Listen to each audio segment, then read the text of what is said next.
Hi, today we're making homemade macaroni and cheese.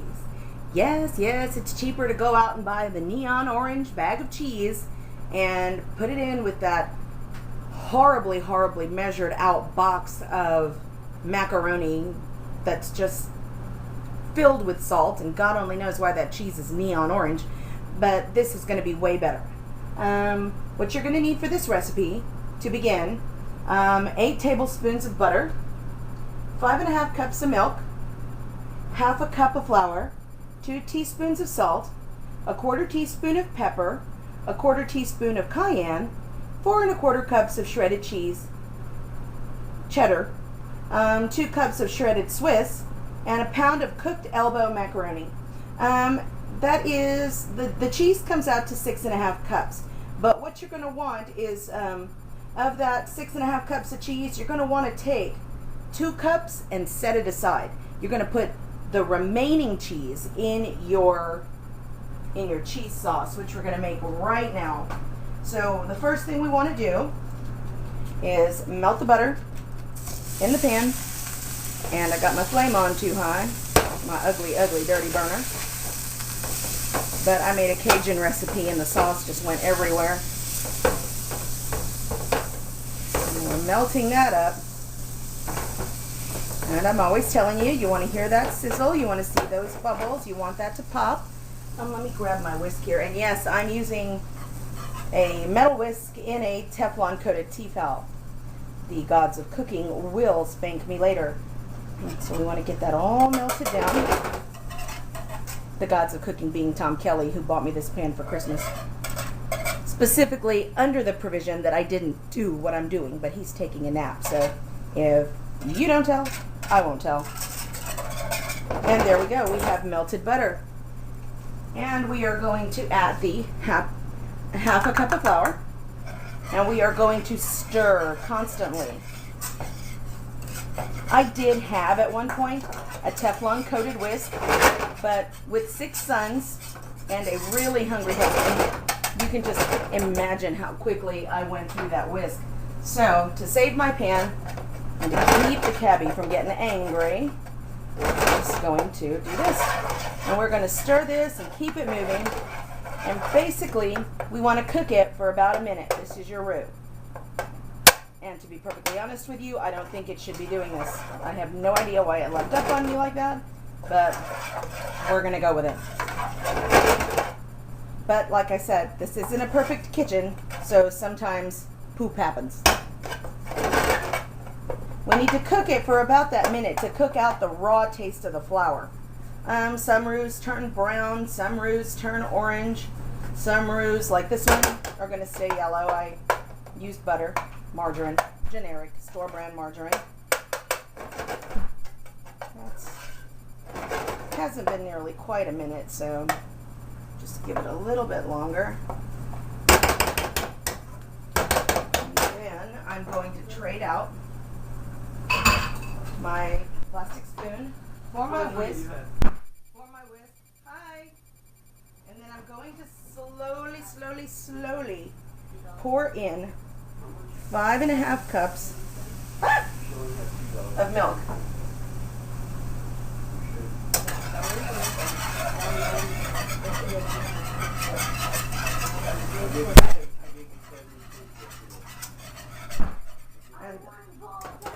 Keep in mind, I'm filming. Y'all go outside. And we're back. The kids are outside. I can't imagine why they mysteriously wanted to pick up and go outside. Can you imagine why?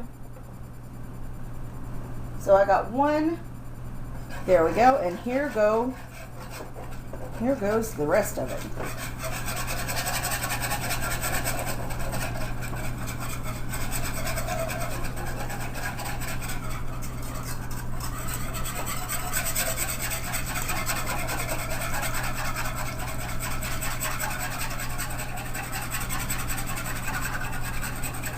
Good gravy. I felt like it took a long time. And as it heats up, it will cool. Just keep whisking Have faith. It'll thicken. Have faith and pray that your husband doesn't wake up from his nap.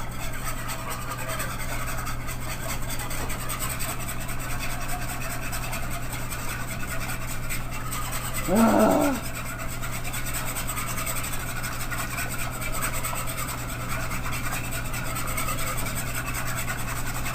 Oh, I can feel it thickening already. Oh, and by the way, it's at about this time where you want to preheat your oven to 375. Now, I wouldn't recommend walking away from this dish.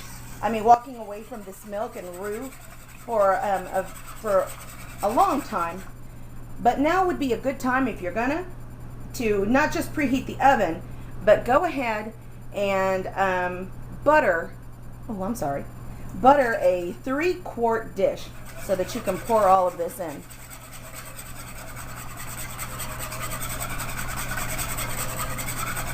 In fact, that's what I'm going to do. I'm going to take a break from whisking and I'm going to butter my 3-quart pan.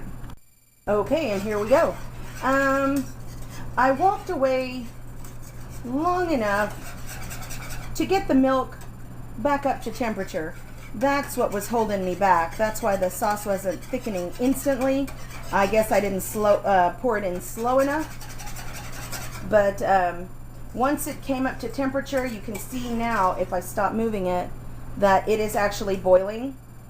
And to keep lumps from forming, you want to whisk constantly. So once you feel that milk getting even just a touch warm, you are going to want to keep whisking constantly until you feel your arm is going to fall off. So this is at a really good thickness. This is, you'll know. I just have a feeling out there that you girls or guys out there will know that once you get yourself elbows deep into this milk and butter roux mixture here, I have a feeling that once you feel it, you're going to say, oh yeah, that's a cheese sauce. I need to stop here, because this is basically how you want your cheese sauce to be. You're going to be able to whisk it and look and just tell. I, at this point, have turned off my flame, and I'm going to add this in here. I am going to add 4.5 cups of cheese. And let me get my, okay. 4.5 cups of cheese. And this is like over the top macaroni and cheese because it uses literally 48 ounces of cheese. And you will see as the cheese melts into your milk mixture, this is your cheese sauce. And you just stir until it's well combined. And as see, if I let it go any further, that would have been way too thick. See, it just keeps stirring.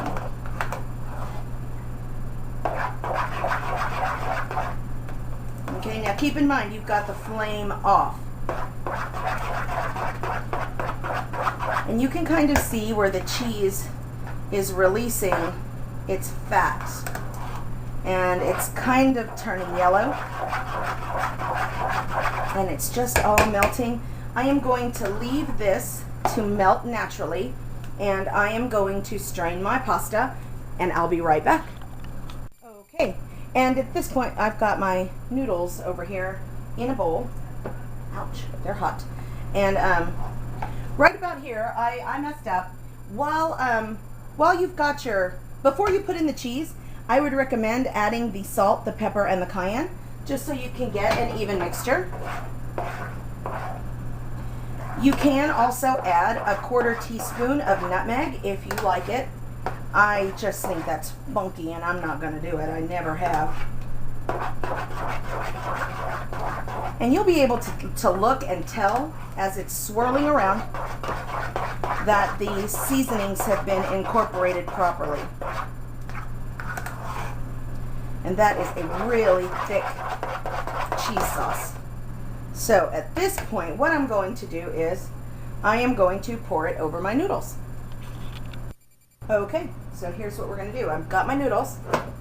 This is actually, the recipe calls for a pound. Okay, and there was a coupon, buy a Skinner, get a Skinner, free. So I got Skinner. Skinner doesn't come in 1 pound packages. The Skinner elbow macaroni that I got comes in 12-ounce packages. So I just dumped in 2 packages. So this is not 16 ounces of pasta. It is 24.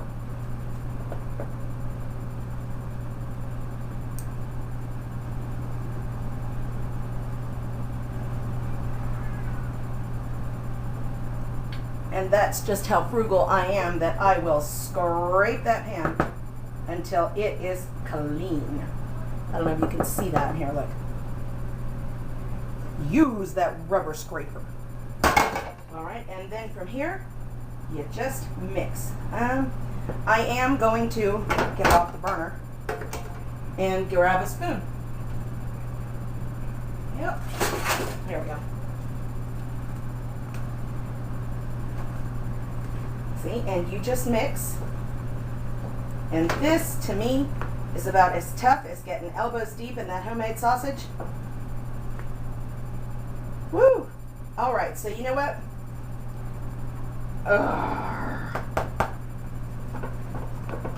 All right.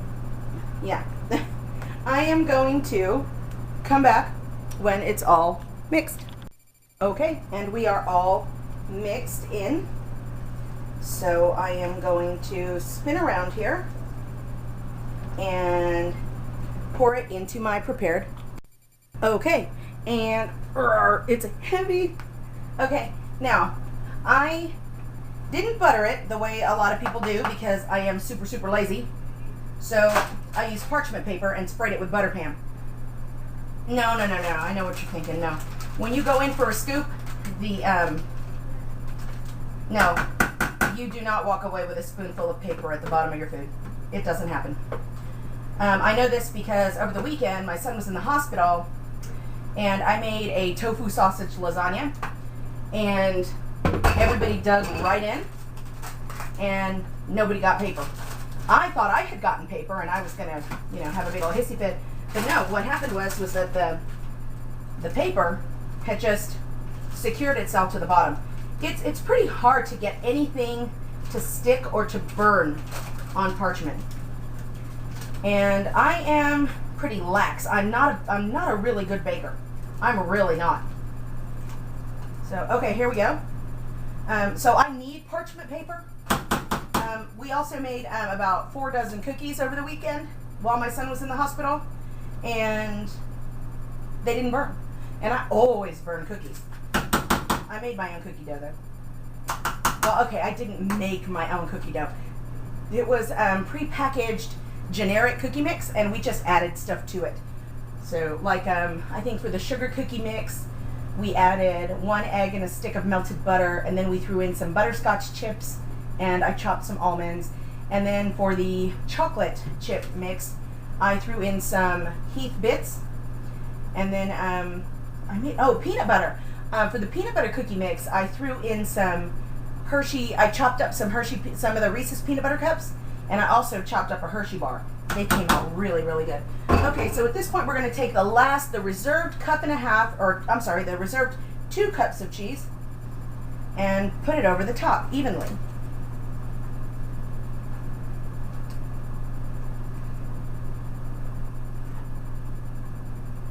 Okay, and like I said, the whole recipe combined is 48 ounces of cheese, and that's 6 cups. And to be honest with you, the original recipe calls for cheddar and Swiss, and I just used a shitload of what I had already opened in the fridge. I used a little Monterey Jack. I used some Swiss. I used some cheddar veggie shreds mixed with veggie Monterey shreds. I threw in some shredded Romano and some shredded, freshly shredded Parm that I had in there. And here we go. We are going to, it's heavy, so brace yourself. When you take it out of the oven, you are definitely not going to be able to do what I normally do and use a kitchen towel to pull your casserole dish out. You are going to need for the kids to move and stay out of the kitchen, because you're going to need to open the oven door all the way, and you're going to want pod holders on both hands, because this bad boy is a heavy boy. Okay, and here we go. You'll notice that it's cold. The pot is still cold. So I'm using both bare hands to put it in. I'm going to put it on the top rack because I do not have luck with this bottom rack at all. Okay, and it is 5:38, and I am back here setting the timer for 30 minutes, and we will be back when it's time to pull it out. And we're back. The timer is going off.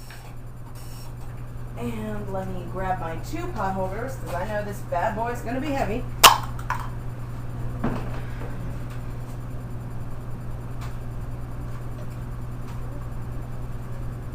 And yes, they're burned and they're dirty.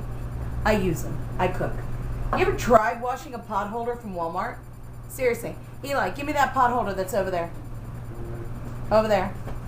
So I can show them what happens when you wash a pot holder from Walmart. See, it's supposed to be pretty, but this is what you get when you wash a pot holder from Walmart. Are you ready for the grand reveal? Boom. Yeah. The stuffing comes out and then you end up burning it, and so now I just don't wash. Ugly. I just don't wash anything like that from. Oh, wow! Can you see that? Oh yeah, that is awesome. And let's see if we can't get.